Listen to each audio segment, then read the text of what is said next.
안녕하세요, 옴즈입니다. 여러분들의 자소서가 아무리 노력해도 바뀌지 않는 이유, 오늘 낱낱이 파헤쳐 드리도록 하겠습니다. 자, 먼저 지원자들의 일반적인 자소서 작성 루틴에 대해서 한번 제가 설명을 해보겠습니다.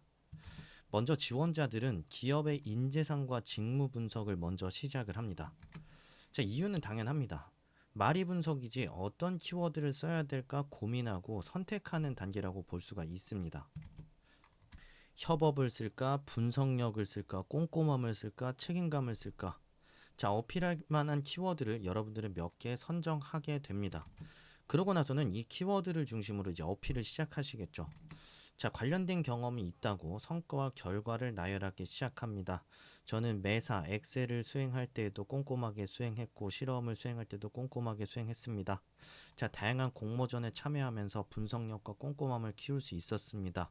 와 같은 식입니다. 특히나 이제 삼성전자, SK하이닉스 지원하시는 분들 같은 경우에는 반도체 8대 공정을 수강하며 관련된 지식을 함양해 왔다. 항상 비슷한 패턴입니다. 반도체 회사니까 반도체 지식이 필요하겠지. 나 반도체 지식 키워왔습니다. 반도체에서 꼼꼼함이 필요하겠지. 저 꼼꼼함을 키워왔습니다. 항상 같은 패턴이었을 겁니다. 지원자의 이런 패턴은 경험 부분을 작성할 때에도 거의 동일하게 문제점이 반복이 됩니다. 키워드를 중심으로 주제만을 강조할 뿐 구체적인 과정과 근거는 굉장히 빈약합니다. 사례를 한번 들어보겠습니다.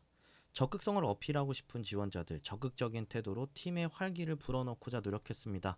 자, 적극적인 태도라는 단어를 썼기 때문에 지원자 입장에서는 굉장히 어필을 잘하고 있다고 생각할 겁니다. 자, 이러면서 뒤이어서 비슷한 내용의 주제어를 계속해서 반복을 합니다. 이렇게 적극적으로 노력한 결과 팀원들이 제 노력에 감동하기 시작했고 슬슬 한 명씩 한 명씩 변하기 시작했습니다. 결국 제 노력으로 인해 팀원들은 몰입할 수 있었고 좋은 성과를 낼 수 있었습니다.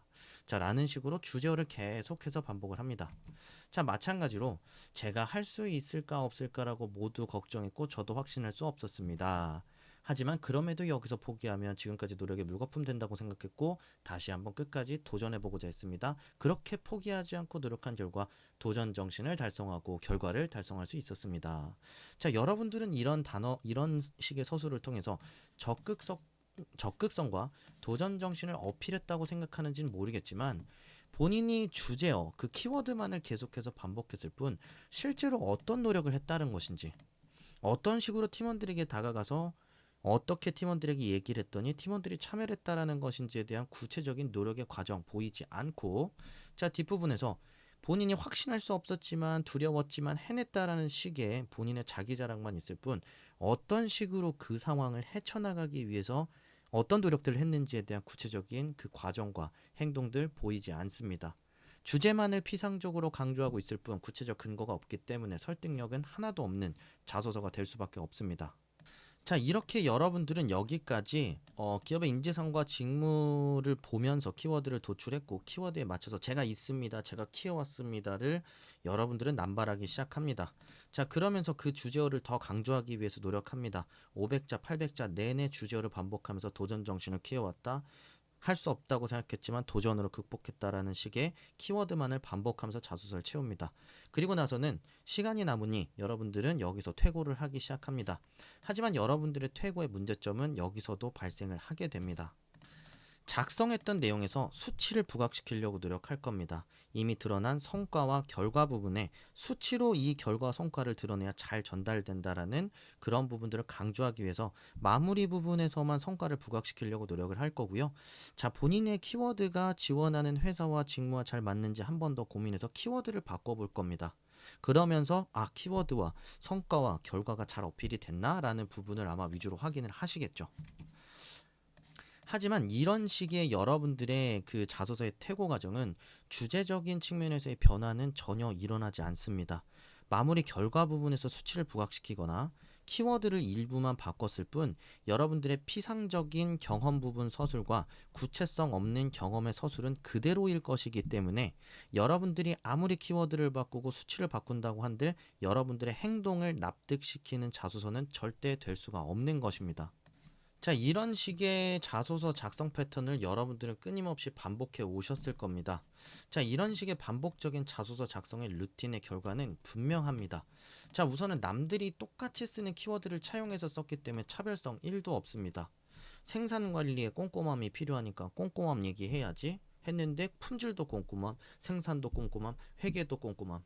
아, 내가 알기론 인사에서 마케팅에서 다양한 부서랑 협의하기 때문에 커뮤니케이션이 필요하다는데 커뮤니케이션 역량 어필해야지 했는데 품질도 커뮤니케이션, 생산도 커뮤니케이션, 회계도 재무도 전략도 커뮤니케이션. 여러분들이 시작점 자체를 키워드에서 시작하기 때문에 다른 지원자들과의 차별성 1도 나타날 수가 없습니다. 자, 당연히 결과와 성과 부분도 대부분 비슷할 겁니다. 앞에서 여러분들이 키워드를 잡아놓고 내가 그런 사람이다, 커뮤니케이션을 키워왔다, 다양한 동아리 활동을 해왔다, 경험을 우겨넣는 패턴도 비슷하기 때문에 여러분들이 쓰는 다른 지원자와 여러분들의 자소서 큰 차별성이 없습니다. 사실상 그 차별성이라고 한다면 똑같은 동아리 활동을 했고 커뮤니케이션으로 문제를 극복했다고 하더라도 그 구체적인 커뮤니케이션의 방법과 내용이 달라야 됨에도 불구하고 구체적인 행동과 과정이 안 보이기 때문에 옆 지원자와 내 지원자, 나의 자소서 차별성, 차이점 전혀 드러나지 않게 됩니다. 그저 여러분들은 해냈다, 키웠다, 도전했다라는 그 단어와 결과만을 끊임없이 강조할 뿐입니다. 자, 이렇게 악순환은 계속해서 연속되고 반복이 되고요. 근본적인 변화가 없는 상태에서 여러분들은 틀을 잡아놓고 회사에 맞춰서 단어를 바꿀 겁니다. 키워드를 바꿀 겁니다. 하지만 근본적인 자소서의 변화 일어나지 않았죠. 왜냐? 어차피 남들이 쓰는 키워드 돌고 돌리면서 썼을 것이고 구체적 과정 없는 내용 반복해서 썼을 것이기 때문에 키워드를 바꾼다고 한들 그 내용이 눈에 들어올리는 만무합니다. 여러분들이 이런 악순환에서 벗어나기 위해서는 반드시 다른 악순환에서 헤매고 있는 지원자들과 다른 방식으로 사고하셔야 됩니다. 자, 그렇다면 무엇을 바꿔야 되느냐? 여러분들이 가장 먼저 바꿔야 될 것은 무엇이냐면 주제의 출발점부터 바꾸셔야 됩니다. 홈페이지에 있는 인재상, 직무 분석에서 나온다는 그런 키워드, 말이 분석이지 사실 그냥 키워드 선택일 뿐입니다. 남들이 가져오는 키워드 똑같이 가져와 봐야 시작점 자체에서 이미 차별성이 되지 않고 거기에 맞춰서 쓰는 습관 때문에 여러분들의 생각 발현되지 않습니다. 그렇기 때문에 그 시작점은 어디냐, 변화의 시작점은 어디냐면 주제에서부터 여러분들만의 생각을 뚜렷하게 드러낼 수 있는 주제를 선정해야만 전체적인 글의 방향성을 바로 세울 수가 있습니다. 그 다음 주제가 바로 서야만 여러분들이 제시한 그 주제, 여러분들만의 생각이랑 관점이라고 볼 수도 있을 텐데요. 그 주제를 중심으로 어떤 식으로 나는 흐름을 구성할 것인가, 어떻게 내가 제시한 이 주제를 나만의 경험으로 납득시킬 수 있을 것인가, 새로운 방식의 구성과 전개 방법들을 여러분들은 그제서야 고민을 하게 될 겁니다. 즉, 주어진 키워드를 중심으로 내 경험을 밀어넣는 게 아니라 내가 주제를 세우고 이 주제를 설득할 수 있는 나만의 서술법들을 계속해서 연구하고 개발을 해야만 여러분들의 지원자가 다른 지원자들의 자소서와 차별성을 갖게 되는 것입니다. 정리를 하자면 여러분들이 지금까지 무차별적으로 수용했던 수동적인 키워드들을 갖다 버리셔야 되고요. 여기서 이제 관점을 바꾸기 위해서는 키워드, 어필, 합격 전략 중심의 수동적인 염탐 그리고 접근법이 아닌 여러분들이 주체적으로 나와 산업과 직무 중심으로 자기주도적인 학습을 수행을 하면서 이 산업은 이런 산업이구나. 난 이 산업이 이런 점이 매력이 있는 것 같아. 난 이 직무, 영업과 영업관리의 차이는 이런 거라고 생각해. 그래서 영업관리의 매력은 이런 거지.